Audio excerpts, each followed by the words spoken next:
Over the last few years, we've seen chaos caused by a series of strikes and overtime bans on the railways, with lost revenue estimated at £850 million and the total economic cost likely a lot higher. But now, there's fresh hope that this could soon become a thing of the past because of an agreement reached between ASLEF and the Department for Transport, which would see train drivers receiving a pay rise of approximately 15%. ASLEF stands for the Associated Society of Locomotive Engineers and Firemen, and represents 96% of train drivers across 16 operating companies. Since June 2022, they've been striking and refusing to work their non-contractual overtime in protest at the lack of a pay rise in line with inflation. The previous government had tabled a smaller pay rise of 4% depending on changed working practices, but the union had wholeheartedly rejected this. So what's different about this new pay deal? Well, firstly, it's got no conditions attached to it around changed working practices, and secondly, they're offering a lot more money.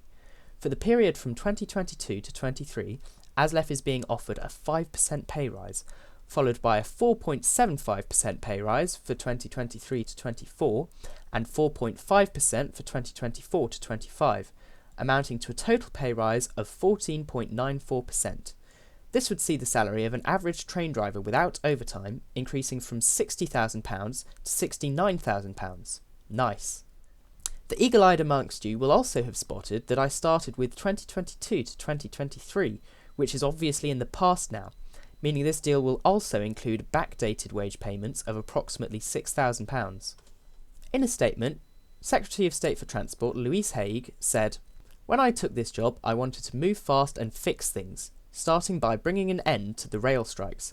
Finally, the end is in sight." The Conservatives were happy to see the taxpayer pay the price as strikes dragged on and passengers suffered. This Labour government is doing the right thing and putting passengers first.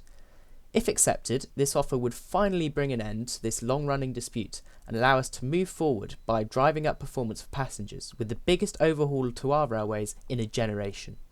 The pay offer has been received well by the union, which has urged its members to vote in favour of the deal, but noted that it's still less than the 25% inflation we've seen over the last few years.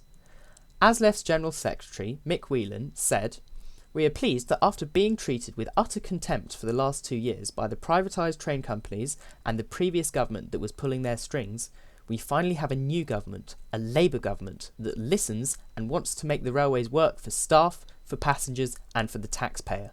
The offer is a good offer, a fair offer, and it is what we've always asked for.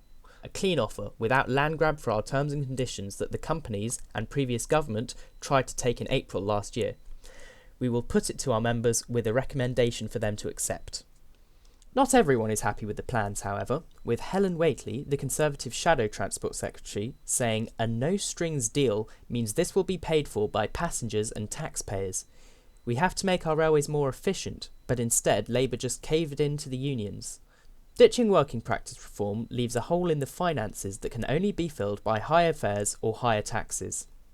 In other news, whilst I'm editing this, it's emerged that despite this agreement, ASLEF has just announced a fresh round of strikes affecting LNER, though these are unrelated to the pay dispute and are instead to do with industrial relations issues, stemming from the fact that the company has not hired enough drivers to run its full service without people working overtime.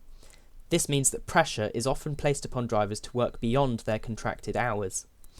These strikes will occur every Saturday between the 31st of August and the 9th of November, and every Sunday from the 1st of September to the 10th of November.